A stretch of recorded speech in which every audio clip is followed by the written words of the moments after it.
ॐ भूर्भुवः स्वः द्यौरिव भूम्ना पृथिवी वरिम्ना तस्यास्ते पृथिवी देवयजनि पृष्ठे अग्निमन्नादमन्नादाय ददे।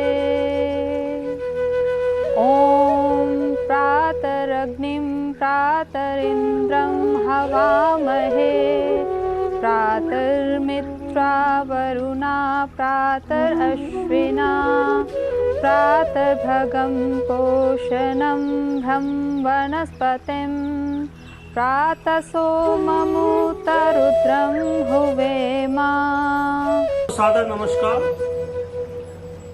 अंतर्राष्ट्रीय योग दिवस के इस अवसर पर मैं केंद्रीय विद्यालय संगठन दिल्ली संभाग की ओर से संभाग के सभी विद्यालयों के प्राचार्य, शिक्षकगण, प्यारे बच्चे और उनके अभिभावकों को बहुत बहुत बधाइयाँ और मुबारकबाद देता हूँ।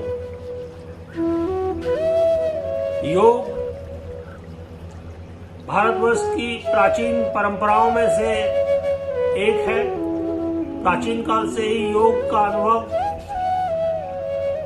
मानव जाति को समाधि की उच्च अवस्था तक पहुंचाता रहा है। योग का अष्टांग मार्ग, जो कि यम, नियम, आसन, प्राणायाम, प्रत्याहार, धारणा, ध्यान से होते समाधि तक पहुंचता है और समाधि की वो अवस्था इटर्नल ब्लिस जिसे कहते हैं, मनुष्य योग के जरिए प्राप्त कर सकता है। योग की इस पुरानी परंपरा की विशेषताओं को अब पूरा विश्व पहचान रहा है। माननीय प्रधानमंत्री श्री नरेंद्र मोदी जी के पहल पर 21 जून अंतर्राष्ट्रीय योग दिवस के रूप में मनाया जाता है। इसके लिए हम माननीय प्रधानमंत्री के बहुत बहुत आभारी हैं कि देश को इतना गौरव, भारतवर्ष का गौरव बढ़ा है और योग, जो कि भारतीय परंपरा का एक विशेष चिन्ह रहा है, आज पूरा विश्व उसे योग दिवस के रूप में मनाता है। केंद्रीय विद्यालय संगठन के सभी स्कूलों के सभी बालक 15 जून से लेकर 21 जून तक विशेष चिन्ह रहा है, आज पूरा विश्व उसे योग दिवस के रूप में मनाता है। केंद्रीय विद्यालय संगठन के सभी स्कूलों के सभी बालक 15 जून से लेकर 21 जून तक पूरे योग सप्ताह के दौरान योग की आसनों की विभिन्न पद्धतियों और विभिन्न प्रचलित आसनों की जो विभिन्न अंग हैं, उनका भरपूर उन्होंने प्रदर्शन किया है और भरपूर इस योग के पूरे समारोह में उन्होंने भाग लिया है।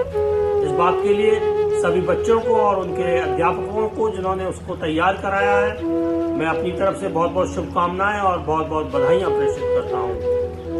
एक बार पुनः इस आशा के साथ कि योग न सिर्फ भारत को वरन पूरे विश्व को एक इटर्नल ब्लिस की तरफ ले जाएगा, मैं योगा दिवस के इस अवसर पर सभी को बधाइयां और मुबारकबाद देता हूं। जय हिंद।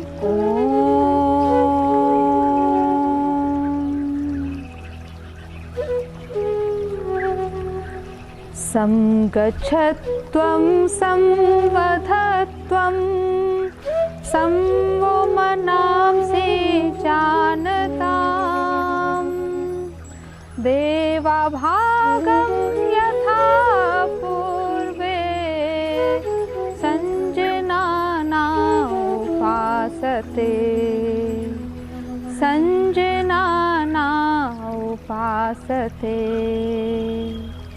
ओम शांति शांति शांति। ओम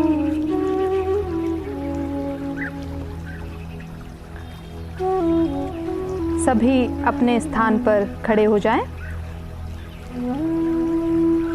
मंगलाचरण के पश्चात अब हम करेंगे चालन क्रियाएं। सर्वप्रथम ग्रीवा चालन, ग्रीवा शक्ति विकासक। पैरों में 2 से 3 इंच का अंतर रखते हुए खड़े होइए, आपके हाथ कमर पर। प्रथम अभ्यास, श्वास को बाहर निकालते हुए अपनी ठुड्डी को धीरे धीरे झुकाएं और वक्ष स्थल पर स्पर्श करने का प्रयास कीजिए। श्वास अंदर लेते हुए पीछे की तरफ गर्दन लेके जाइए यथासंभव। यह एक चक्र पूर्ण हुआ। दूसरा चक्र, श्वास छोड़ते हुए गर्दन नीचे,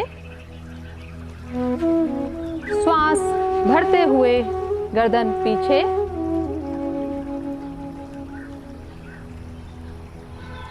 एक बार पुनः श्वास ले छोड़ते हुए गर्दन नीचे,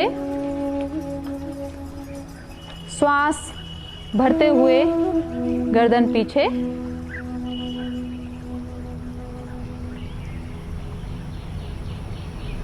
श्वास छोड़ते हुए सामान्य अवस्था में गर्दन को ले आइए। द्वितीय चरण, गर्दन को बाईं और दाईं तरफ झुकाना है। श्वास छोड़ते हुए सिर को धीरे धीरे दाईं ओर झुकाएं। कान को कंधे के जितना नजदीक हो उतना लाएं जहां तक संभव हो। ध्यान रखें कि आपके कंधे ऊपर ना उठें। श्वास को ग्रहण करते हुए सिर को सामान्य स्थिति में लाएं। श्वास छोड़ते हुए सिर को बाईं तरफ झुकाएं। एक चक्र पूर्ण हुआ। सिर को सामान्य स्थिति में लाएं। श्वास छोड़ते हुए दाईं तरफ, सामान्य स्थिति। बाईं तरफ, सामान्य स्थिति। तृतीय चरण, अब हमें दाएं और बाएं घुमाना है गर्दन को। श्वास को बाहर छोड़ते हुए सिर को आराम से दाईं ओर घुमाएं, जिससे ठुड्डी और कंधे आपके एक सीध में हो जाएं। श्वास को अंदर लेते हुए सामान्य स्थिति में आइए। इसी प्रकार श्वास को बाहर छोड़ते हुए सिर को बाईं ओर घुमाएं। श्वास को अंदर लेते हुए सामान्य स्थिति। एक चक्र पूर्ण। दूसरा चक्र, दाईं तरफ, सामने, बाईं तरफ, सामने, आराम से। चतुर्थ चरण ग्रीवा शक्ति विकासक का ही। इसमें आपको गर्दन को घुमाना है, हाथ कमर पर। श्वास छोड़ते हुए सिर को आगे की तरफ झुकाएं और अपनी ठुड्डी को सीने से स्पर्श कीजिए। अब धीरे धीरे श्वास को अंदर भरते हुए घड़ी की सुई की दिशा में घुमाएं और जब वापस आए तो श्वास को बाहर छोड़ें। बहुत धीरे धीरे यहीं पे विश्राम कीजिए 2 सेकंड के लिए। अब दूसरी तरफ से हम घुमाएंगे घड़ी की विपरीत दिशा में। अंदर लेते हुए श्वास को गर्दन को पीछे लेके जाएं और श्वास को बाहर छोड़ते हुए गर्दन को आगे लेके आएं। इसी चक्र को हम 2 बार पुनः करेंगे। जितना संभव हो आप अपनी गर्दन को उतना ही घुमाएंगे। कंधों को स्थिर रखें। ग्रीवा के जोड़ों व मांसपेशियों को भी स्थिर रखें। अगर आप खड़े होकर यह अभ्यास नहीं कर सकते तो आप कुर्सी पर बैठकर भी इसका अभ्यास कर सकते हैं। ध्यान दें, जिन लोगों को सर्वाइकल का दर्द हो या ग्रीवा में शिकायत हो वे सिर को ज़्यादा पीछे ना लेकर जाएं। आरामदायक स्थिति में ही इस अभ्यास को करें। अधिक उम्र के लोग या जिनको सर्वाइकल स्पॉन्डिलाइटिस की व्याधि से ग्रसित व्यक्ति हैं उनको इस अभ्यास को नहीं करना चाहिए। सामान्य स्थिति। अगला अभ्यास स्कंद संचालन। हम सजग स्थिति में पहले खड़े हो जाएंगे। पहला जो अभ्यास है स्कंद का हम खिंचाव करेंगे। श्वास को अंदर भरते हुए बगल से अपनी दोनों भुजाओं को सिर के ऊपर उठाएं। हथेलियां उधर दिशा में श्वास को छोड़ते हुए जब हम नीचे लाएंगे उनको, और श्वास भरते हुए हथेलियां ऊपर रहेंगी। उंगलियों को मिलाते हुए रखें और हथेलियां पूरी तरह खुली रहें। श्वास छोड़ते हुए हाथ नीचे।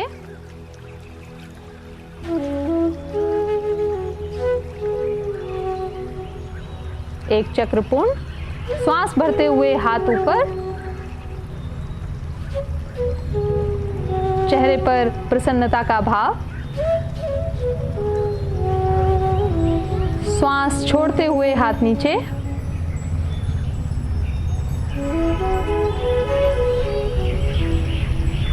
यह चक्र पूर्ण हुआ। चरण 2 स्कंद चालन।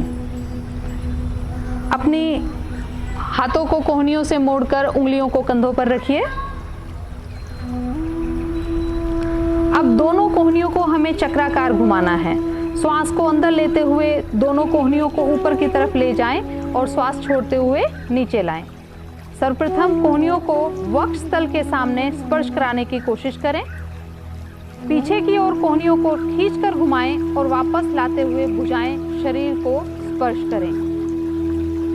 आगे से पीछे की ओर इस क्रिया को 2 बार दोहराएं और पीछे से आगे की ओर इस क्रिया को पुनः 2 बार दोहराएं। ध्यान दें, श्वास भरते हुए दोनों कोहनियों को ऊपर लेके जाएं और श्वास छोड़ते हुए दोनों कोहनियां नीचे आएंगी। इस क्रिया के अभ्यास से हड्डियां, मांसपेशियां, गर्दन और स्कंद की तंत्रिकाएं स्वस्थ रहती हैं। यह योगाभ्यास गर्दन की रीढ़ की हड्डी की अपकर्षक सर्वाइकल स्पाइंडोलोसिस बीमारी जिसको बोलते हैं उसको दूर करता है और स्कंद संचालन में आने वाली रुकावटों से छुटकारा देता है। सामान्य स्थिति। अगला अभ्यास कटी चालन। कटी शक्ति विकासक जिसको बोला गया है। दोनों पैरों के मध्य 2 से 3 फीट की दूरी कर रखें। दोनों भुजाओं को कंधों की सीध तक उठाएं। इस समय दोनों हथेलियां समानांतर स्थिति में एक दूसरे के सामने रहेंगी। श्वास को बाहर छोड़ते हुए शरीर को बाईं ओर घुमाएं जिससे कि दाईं हथेली बाएं कंधे को छुए।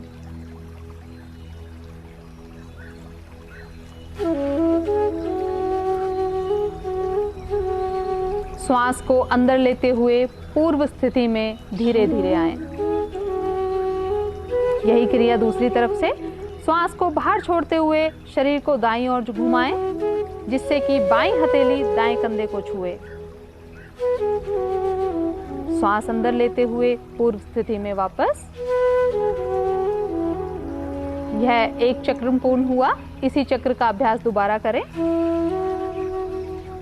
हृदय रोगियों को यह अभ्यास सावधानी पूर्वक करना चाहिए। अगर आप गंभीर पीठ दर्द या डिस्क व्याधि से ग्रसित हैं तो यह क्रिया ना करें। योगाभ्यास की विशेषता है कि इसको हम श्वास की गति के साथ नियंत्रित करते हैं जिससे हमारे जीवन में संयम बनता है। आप जितना सांस के साथ अपना योगाभ्यास करेंगे उतना ही आपको इसका लाभ मिलेगा। समस्थिति। अगला अभ्यास घुटना संचालन।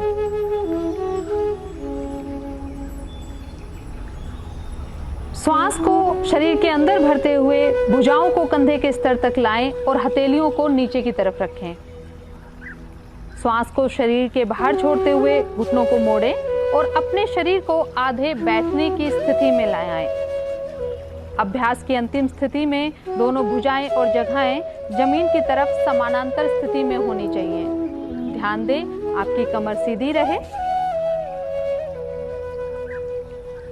श्वास को शरीर के अंदर ग्रहण करते हुए शरीर को सीधा रखें। श्वास छोड़ते हुए हाथों को वापस लाएं। पुनः इस विधि को दोहराएंगे।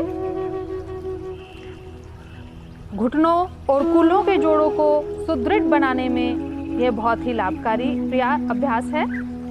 आर्थराइटिस का गंभीर दर्द होने पर हमें इस अभ्यास को नहीं करना चाहिए। अगर आपके घुटनों में बहुत ज़्यादा दर्द है या कमर के निचले हिस्से में दर्द है, आपका कोई ऑपरेशन हुआ है, तो भी इस अभ्यास को ना करें। अभ्यास के क्रम में अगला हम योगासन का अभ्यास करेंगे। सर्वप्रथम खड़े होकर किए जाने वाले आसन, ताड़ासन। पैरों के मध्य 2 इंच की दूरी, सांस अंदर लें और हाथों को सामने की ओर कंधों के स्तर तक उठाएं। दोनों हाथों की अंगुलियों को आपस में एक दूसरे में फंसाएं तथा श्वास भरते हुए हथेलियों को बाहर की ओर रखते हुए दोनों भुजाओं को सिर के ऊपर उठाएं। अब भुजाओं को ऊपर ले जाने के साथ पैर की एड़ियों को जमीन से ऊपर उठाएं और पैर की अंगुलियों पर अपना संतुलन बनाएं। कोशिश कीजिए कि आप 10 सेकंड तक इस स्थिति में बने रहें। यह आसन आपके शरीर में स्थिरता लाता है, मेरुदंड से संबंधित नाड़ियों के रक्त संचय को ठीक करने में सहायक है। ध्यान रखें, जिन व्यक्तियों को आर्थराइटिस व वेरिकोज वेन संबंधी तथा चक्कर आने जैसी समस्याएं हैं, तो उन्हें एड़ियों पर ऊपर उठने का प्रयास नहीं करना चाहिए। श्वास को बाहर छोड़ते हुए हाथ की उंगलियों को अलग अलग करें, भुजाओं को वापस लाएं और इसके बाद प्रारंभिक स्थिति में आ जाएं। समस्थिति। अगला अभ्यास वृक्षासन। पैरों में 2 इंच का अंतर। अपने ध्यान को आंखों के सामने किसी बिंदु पर केंद्रित करें। श्वास को बाहर छोड़ते हुए दाएं पैर को पकड़कर उसके पंजे को बाएं पैर की अंदरूनी जांघ पर रखें।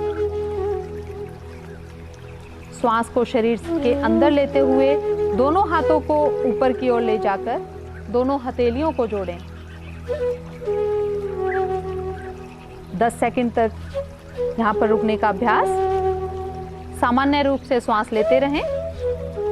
यह आसन तंत्रिका से संबंधित स्नायुओं के समन्वय और शरीर को संतुलित बनाने, सहनशीलता, जागरूकता एवं एकाग्रता बढ़ाने में सहायक है। श्वास को शरीर से बाहर छोड़ते हुए हाथों को नीचे लाएं। पैर को पूर्व अवस्था में वापस लेकर आएं। इसी अभ्यास को अब हम दूसरे पैर से करेंगे। ध्यान दें, आर्थराइटिस, चक्कर आने पर इस आसन का अभ्यास ना करें। वृक्ष शब्द का अर्थ है पेड़।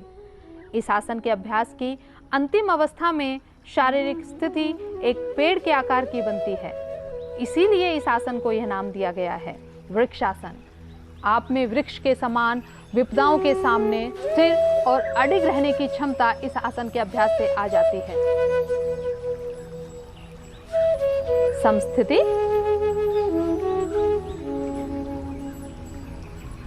अगला अभ्यास पाद हस्तासन।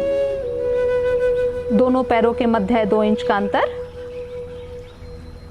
धीरे धीरे श्वास को शरीर के अंदर खींचते हुए हाथों को ऊपर की ओर ले जाएं। कटी भाग से शरीर को ऊपर की ओर ले जाएं। श्वास को शरीर के बाहर छोड़ते हुए सामने की ओर झुकें। तब तक झुकें जब तक आपकी हथेलियां जमीन को स्पर्श ना करें। यथासंभव इस आसन को करें। अगर उंगलियां जमीन को स्पर्श करती हैं तो अपनी क्षमता अनुसार सिर्फ उतना ही करें। कमर को जितना संभव हो सीधा रखने का प्रयास। 10 से 30 सेकंड तक आप इस आसन में रुक सकते हैं। अगर आप नहीं रुक पाते हैं तो यह आसन आपको अपनी क्षमता अनुसार करना चाहिए। धीरे धीरे हाथों को सिर के ऊपर लेके जाएं और श्वास को अंदर भरते जाएं। श्वास को शरीर से बाहर छोड़ते हुए हाथों को नीचे। समस्थिति में विश्राम। मेरुदंड को यह आसन लचीला बनाता है, आपकी जठराग्नि को प्रदीप्त करता है। ध्यान दें, हृदय, डिस्क संबंधी विकार, उदर शोथ, हर्निया, अल्सर, उच्च मायोपिया, चक्कर संबंधी रोग, ग्लूकोमा आदि के समय इस आसन के अभ्यास को ना करें। अगला अभ्यास अर्धचक्रासन। पैरों के मध्य 2 इंच की दूरी, दोनों हाथ की अंगुलियों से कमर को बगल से पकड़े, कोहनियों को समानांतर रखने का प्रयास, सिर को पीछे की ओर झुकाते हुए ग्रीवा की मांसपेशियों को खींचिए। श्वास लेते हुए कटी भाग से पीछे की ओर झुकिए। इस स्थिति में 10 से 30 सेकंड तक रुकें। यह आसन मेरुदंड को लचीला बनाता है और मेरुदंड से संबंधित नाड़ियां तथा मांसपेशियां मजबूत बनती हैं। सर्वाइकल स्पॉन्डिलोसिस के प्रबंधन में बहुत ही लाभकारी अभ्यास। अगर आपको चक्कर आता है तो इस अभ्यास को ना करें। धीरे धीरे श्वास अंदर खींचते हुए प्रारंभिक अवस्था में वापस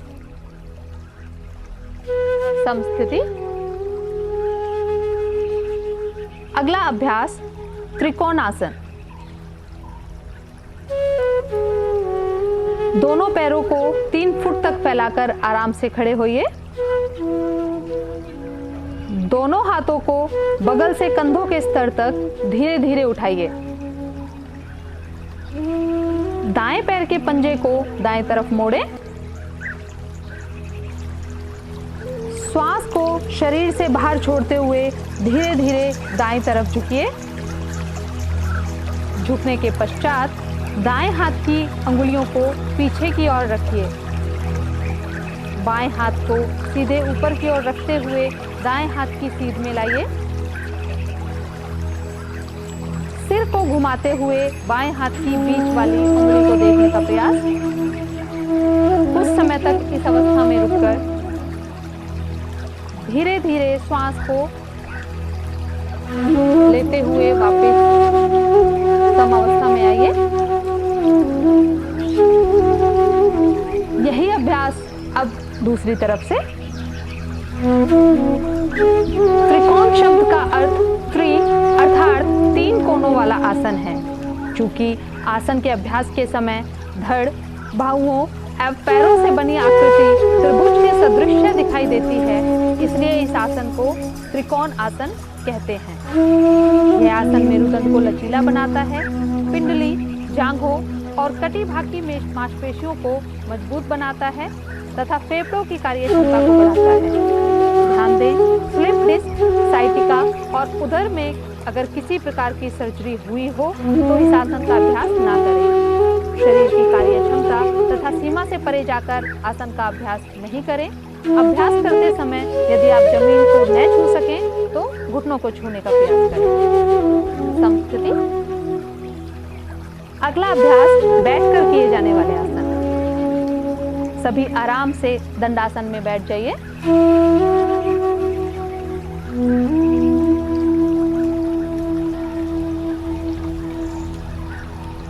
अगला अभ्यास भद्रासन।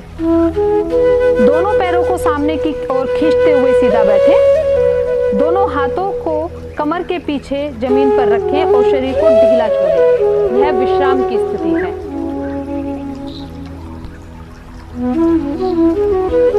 कुछ सेकंड तक विश्राम। भद्रासन के लिए तैयार। कमर को सीधा करके बैठ जाइए। दोनों हाथों को शरीर के साथ में रखें। हथेलियां जमीन पर होनी चाहिए। यह स्थिति दंडासन की स्थिति है। अब दोनों पैरों के तलवों को पास पास ले आएं। श्वास बाहर छोड़ते हुए पैर की अंगुलियों को हाथ से पकड़कर ढक लें। श्वास भरते हुए एड़ियों को मूलाधार चक्र के जितना समीप हो उतना लाएं। अपने शरीर के यथासंभव पास लाने का प्रयास। यदि आपकी जंघाएं जमीन से नहीं लगी हैं तो आप इसके अभ्यास के लिए सहारे के लिए घर पर एक तकिए का रखकर भी अभ्यास कर सकते हैं। इस अवस्था में 10 से 30 सेकंड तक रुकें और सामान्य रूप से श्वास लेते रहें। भद्रासन का अभ्यास शरीर को दृढ़ रखता है एवं मस्तिष्क को स्थिरता प्रदान करता है। गर्भावस्था में बहुत ही लाभकारी आसन। पेट में अनावश्यक जो दर्द उठता है उस दर्द से भी ये आसन हमें राहत देता है। ध्यान रखें, पुराने तथा अत्यधिक पीड़ा देने वाले आर्थराइटिस और साइटिका से ग्रसित व्यक्ति को इस आसन का अभ्यास नहीं करना चाहिए। भद्र शब्द का अर्थ है दृढ़, सज्जन या सौभाग्यशाली। इस आसन का अभ्यास करने से आप में दृढ़ता आती है और आप अपने निश्चयों पर अडिग रहते हैं।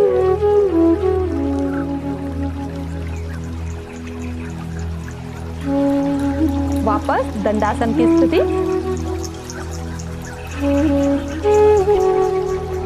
विश्राम अवस्था।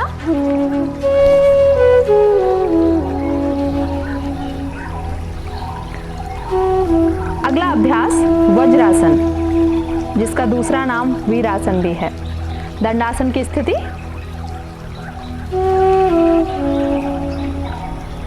दाहिने पैर को घुटने से मोड़ें और पंजों को पीछे ले जाकर दबाकर बैठ जाइए। यही क्रिया बाएं पैर से। पैर का अंगूठा मिला रहेगा, एड़ी फैली रहेंगी। बाएं हाथ को क्रमशः बाएं और दाएं हाथ को दाएं घुटने पर रखें। मेरुदंड को सीधा रखें और आसमान की ओर देखते रहें, या आप चाहें तो आप अपनी आंखें बंद रख सकते हैं।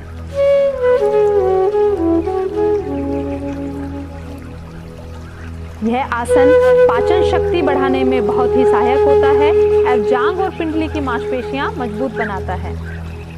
ध्यान दें, बवासीर के मरीजों को इस आसन से परहेज करना चाहिए। अगर आपके घुटने दर्द हैं या एड़ियों के चोट से ग्रसित व्यक्ति हैं, वो इस आसन का अभ्यास ना करें। यह आसन ध्यान के अभ्यास के लिए किए जाने वाले आसनों में से एक अच्छा आसन है। जब आप ध्यान मुद्रा में इस आसन का अभ्यास करें, तब अंतिम अवस्था में आंखें बंद कर लें। प्रारंभिक स्थिति में आने के लिए दाहिनी ओर थोड़ा झुककर अपने बाएं पैर को निकालें और उसे सीधा करें। इसी तरह अपने दाहिने पैर को निकालकर उसे सीधा करें। विश्राम आसन की स्थिति में आ जाए।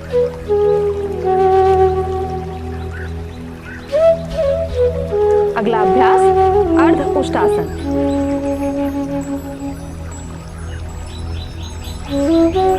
वज्रासन की स्थिति बनाएं।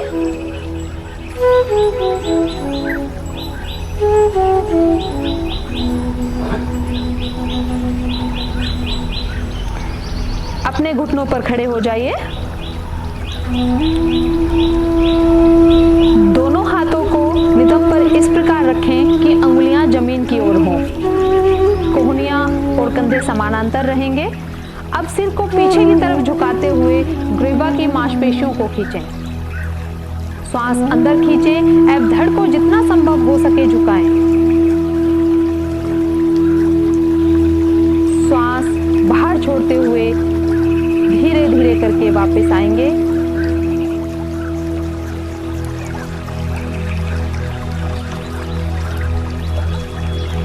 श्वास अंदर लेते हुए वज्रासन में बैठ जाएं। अगला अभ्यास ऊष्टासन। शारीरिक स्थिति को वज्रासन की स्थिति में लाएं।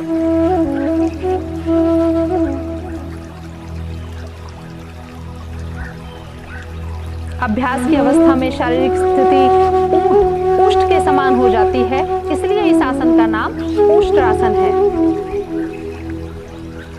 घुटनों और पंजों के बीच कुछ इंच की दूरी रखते हुए घुटनों के बल खड़े हो जाएं। श्वास अंदर लेते हुए पीछे की ओर झुकें। धीरे धीरे दाहिने हाथ से दाहिनी एड़ी और बाएं हाथ से बाईं एड़ी को पकड़ने का प्रयास और श्वास को छोड़ें। इस बात का ध्यान रखें कि पीछे झुकते हुए गर्दन को झटका ना लगे। अंतिम स्थिति में जांघ को जमीन से लंबवत रखते हुए सिर को हल्का सा पीछे की ओर खींचकर रखें। पूरे शरीर का भार बराबर रूप से आपकी भुजाओं और पैरों पर होना चाहिए। सामान्य रूप से श्वास लेते हुए कुछ सेकंड तक रुकें। श्वास अंदर खींचते हुए सामान्य अवस्था में वापस लौटते हुए वज्रासन में बैठ जाएं। धीरे से दंडासन की स्थिति में आकर विश्राम आसन में स्थिर हो जाइए। ऊष्टासन दृष्टि दोष में अत्यंत लाभदायक है। यह पीठ और गले के दर्द में आराम दिलाता है। उदर और नितंब की चर्बी को कम करने में सहायक है। पाचन क्रिया संबंधी और हृदय श्वसन संबंधी विकारों के लिए अति उत्तम अभ्यास। ध्यान दें, हृदय रोगी अथवा हर्निया के मरीजों को इस आसन का अभ्यास नहीं करना चाहिए। अगला अभ्यास वक्रासन। वक्र शब्द का अर्थ घुमाव है। इस आसन के अभ्यास से मेरुदंड की अस्थि को घुमाते हैं, जिसके अभ्यास से शरीर में कार्य करने की क्षमता को नया जीवन मिलता है। दंडासन की स्थिति। सर्वप्रथम दाएं पैर को मोड़ते हुए उसके पंजे को बाएं घुटने के बगल में रखें। बाएं हाथ को दाएं घुटने के पास लाएं और दाएं पैर के अंगूठे को पकड़ लें अथवा हथेली को बाएं पैर के पास रखें। श्वास को बाहर छोड़ते हुए शरीर को दाएं तरफ घुमाएं। दाएं हाथ को पीछे ले जाएं और हथेली को जमीन पर रखें जब तक कि पीठ लंबवत न हो जाए। 10 से 30 सेकंड तक इस आसन में आप अपने का अभ्यास कर सकते हैं। सामान्य स्थिति में सामान्य ढंग से श्वास प्रश्वास लेते रहें और शरीर को स्थिर रखें। श्वास को लेते हुए अपने शरीर को वापस लाएं। दंडासन की स्थिति। स्थिर हो जाइए। इसी अभ्यास को अब दूसरी तरफ से करें। मेरुदंड की अस्थि में लचीलापन बढ़ाता है। पैंक्रियास की कार्य क्षमता को बढ़ाने के साथ साथ मधुमेह के प्रबंधन में बहुत ही उपयोगी अभ्यास। ध्यान दें, अगर आपकी पीठ में बहुत ज्यादा दर्द है या मेरुदंड संबंधी विकारों की स्थिति में इस अभ्यास को नहीं करना चाहिए। उदर की सर्जरी के बाद भी इस आसन का अभ्यास कुछ समय तक नहीं करना चाहिए। श्वास लेते हुए शरीर को वापस लाएं। स्थिर अवस्था विश्रामासन।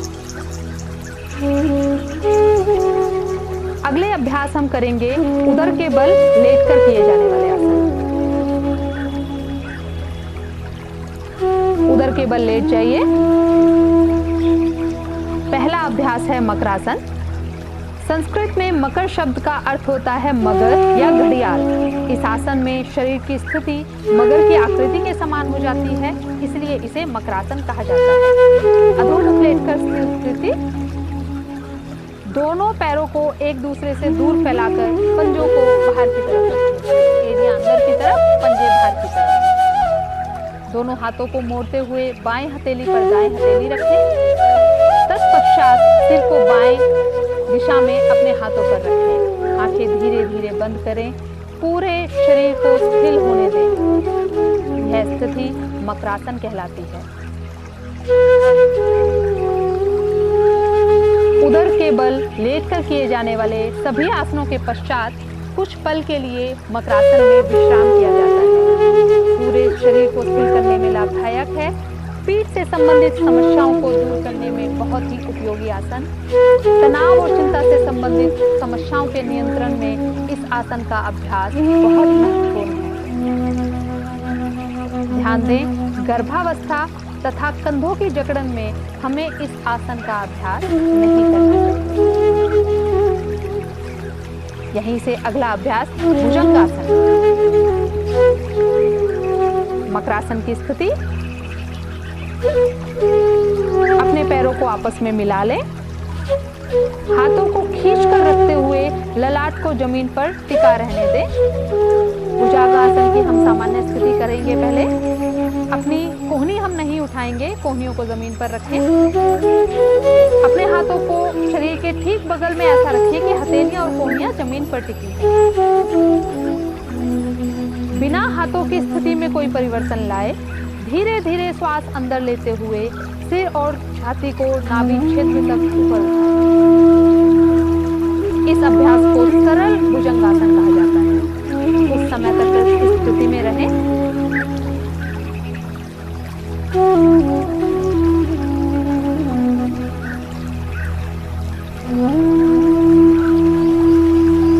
श्वास छोड़ते हुए धीरे धीरे वापस मकरासन की स्थिति में आइए।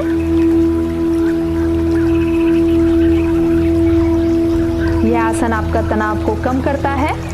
जो व्यक्ति भुजंगासन नहीं कर पाते उनके लिए ये सरल भुजंगासन का अभ्यास है। अब हम भुजंगासन का अभ्यास करेंगे। पैरों को जोड़िए, हाथों को शरीर के दोनों तरफ रखिए। नाभि प्रदेश से आगे का हिस्सा, ऊपर का हिस्सा आपको श्वास भरते हुए ऊपर उठाना है। कोहनियां भी ऊपर उठेंगी। ध्यान रखें, हाथ पूरे नहीं खुलेंगे। ऊपर की तरफ देखिए। कुछ समय तक इस आसन में रुकने का अभ्यास।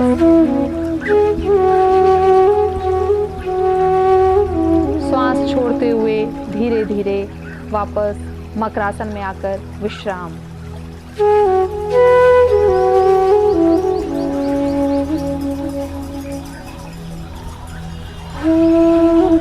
हर आसन के मध्य में विश्राम बहुत ही जरूरी है ताकि आपके शरीर में पुनः ऊर्जा एकत्रित हो और आप अगले आसन में उस ऊर्जा का उपयोग भरपूर तरीके से कर सकें। अगला अभ्यास शलभासन। मकरासन की स्थिति से ही ठुड्डी को पृथ्वी पर टिकाकर दोनों हाथों को शरीर के बगल में रखें और हथेलियां ऊपर की तरफ हों। श्वास अंदर खींचे, घुटनों को बिना मोड़े पैरों को जमीन से जितना हो सके ऊपर उठाएं। हाथों को इस तरह दबाएं कि शरीर जमीन से आसानी से ऊपर उठ सके। 10 सेकंड तक, 15 सेकंड तक अपने सामर्थ्य अनुसार इस आसन में रुकने का अभ्यास। शलभ शब्द का टिड्डी होता है जो एक प्रकार का कीड़ा है। उसकी स्थिति होने से इस आसन का नाम शलभासन है। धीरे धीरे श्वास छोड़ते हुए पैरों को जमीन पर लाएं और मकरासन की स्थिति में विश्राम। अपनी स्थिति को ठीक प्रकार से बनाने के लिए घुटनों की चक्की, नी की कैप होती है जो, उसको रोककर नितंबों को दबाकर रखना चाहिए। यह आसन भुजंगासन के बाद करने पर अधिक लाभदायक होता है। साइटिका पीठ के निचले हिस्से में पीड़ा निवारण में सहायता देता है, उदर के अंगों को लाभ पहुंचाता है, फेफड़ों की कार्य क्षमता को बढ़ाने के साथ साथ पाचन में भी सहायता प्रदान करता है। ध्यान दें, अगर आपकी पीठ के निचले हिस्से में अधिक दर्द हो तो इस आसन का अभ्यास सावधानी पूर्वक करें। उच्च रक्तचाप, पैप्टिक अल्सर एवं हर्निया रोग से पीड़ित व्यक्ति को यह अभ्यास नहीं करना चाहिए। अगले अभ्यास होंगे पीठ के बल लेटकर किए जाने वाले आसन। शवासन की स्थिति। पहला अभ्यास सेतु बंधासन। शवासन की स्थिति से दोनों पैरों को घुटनों से मोड़ते हुए एड़ियों को नितंबों के पास लाएं। हाथों से पैर के टखनों को मजबूती से पकड़ें और घुटनों एवं पैरों को एक सीध में रखें। श्वास अंदर खींचते हुए धीरे धीरे अपने नितंब और धड़ को ऊपर की ओर उठाएं और फूलनुमा आकृति बनाएं। सामान्य श्वास लेते हुए इस अवस्था में कुछ समय तक रुकें। सेतुबंध शब्द का अर्थ सेतु का निर्माण है। इस आसन में शरीर की आकृति एक सेतु की अवस्था में रहती है, इसलिए इसे यह नाम दिया गया है। इस आसन को चतुष्पादासन भी कहा जाता है। अवसाद एवं चिंता से यह आसन मुक्ति दिलाता है। कमर के निचले हिस्से की मांसपेशियों को मजबूत बनाता है। उदर के अंगों में कसावट करने के साथ साथ पाचन क्षमता को बढ़ाकर कब्ज से छुटकारा दिलाता है। श्वास बाहर छोड़ते हुए धीरे धीरे मूल अवस्था में वापस आएं और शवासन में लेटकर शरीर को स्थिर छोड़ दें। ध्यान दें, अल्सर एवं हर्निया से ग्रसित व्यक्तियों को यह आसन नहीं करना चाहिए। इस आसन की अंतिम अवस्था में यदि जरूरत हो तो आप अपनी कमर पर हाथ रखकर अपने शरीर को सहारा दे सकते हैं। शवासन की स्थिति में आपकी गर्दन एक तरफ झुकी हुई हो, आंखें बंद। अगला अभ्यास उत्तान पादासन।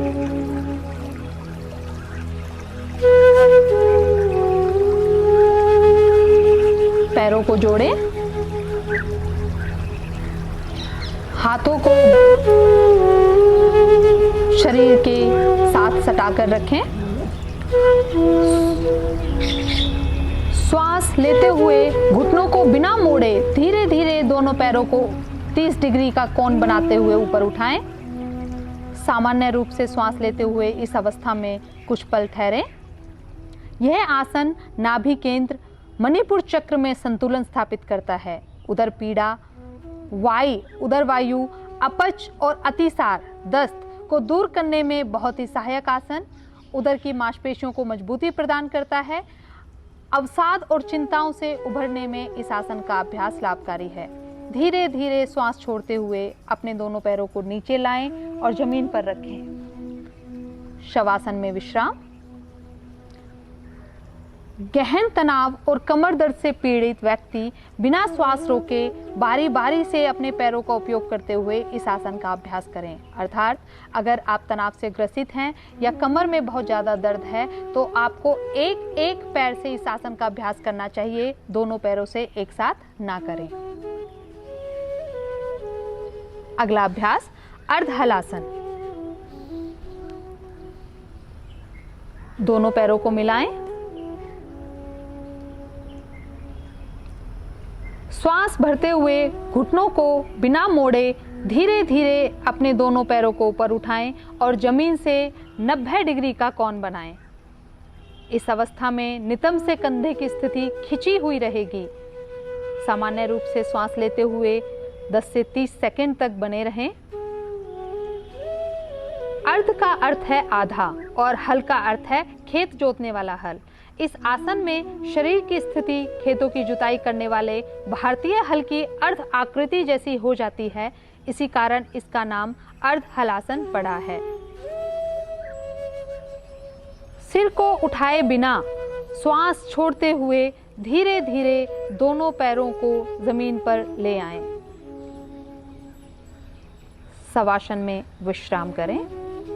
गहन तनाव से ग्रसित व्यक्तियों के लिए बहुत ही लाभदायी अभ्यास, परंतु उन्हें बड़ी सावधानी पूर्वक किसी योग विशेषज्ञ की देखरेख में यह आसन करना चाहिए। ध्यान रखें, पीठ के निचले हिस्से के दर्द से पीड़ित व्यक्तियों को दोनों पैरों की सहायता से इस आसन को नहीं करना चाहिए।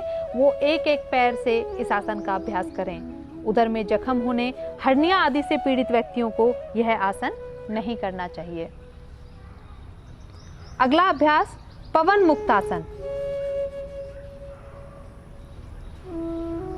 पैरों को जोड़ें,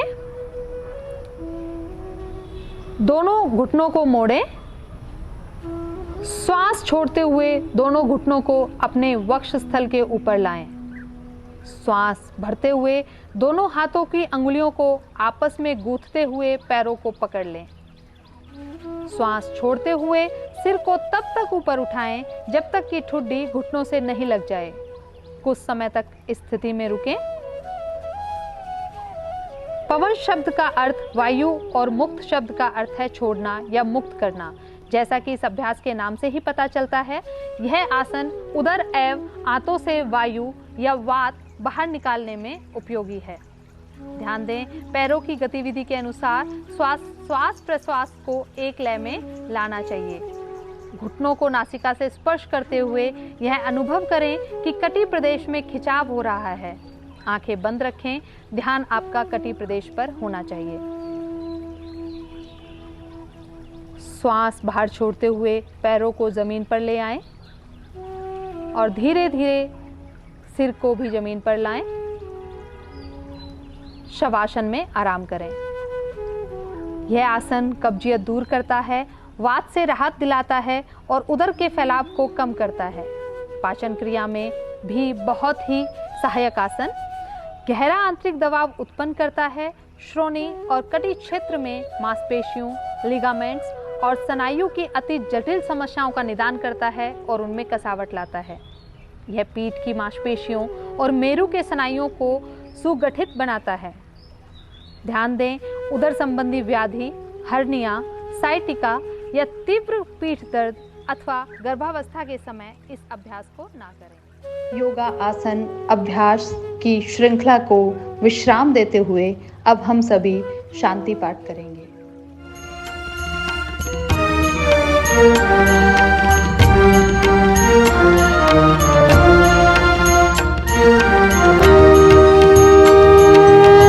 तन मन जीवन चलो सवारे, योग मार्ग अपनाए। वैर भाव को त्याग सभी हम, गीत मिलन के गाए। तन मन जीवन चलो सवारे।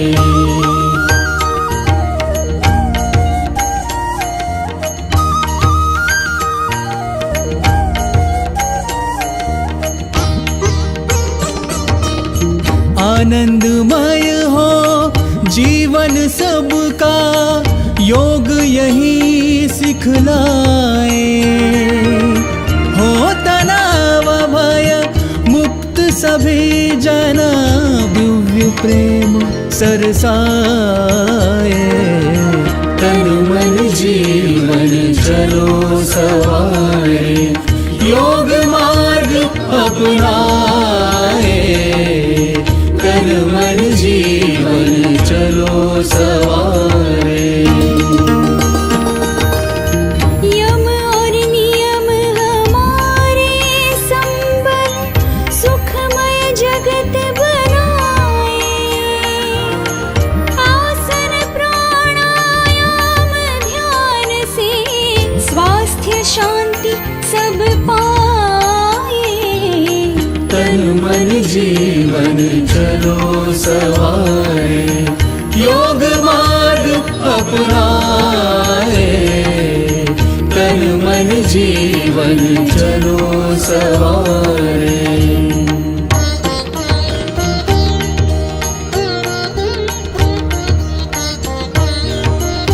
ऊर्जावान बने सब साधक, संशय सभी मिटाए। ऊर्जावान बने सब साधक, संशय सभी मिटाए। विश्व एक परिवार योग कर, स्वर्ग धरा पर लाए। तन मन जीवन चलो सवारे, योग मार्ग अपनाए। वैर भाव को त्याग सभी हम, गीत मिलन के गाए।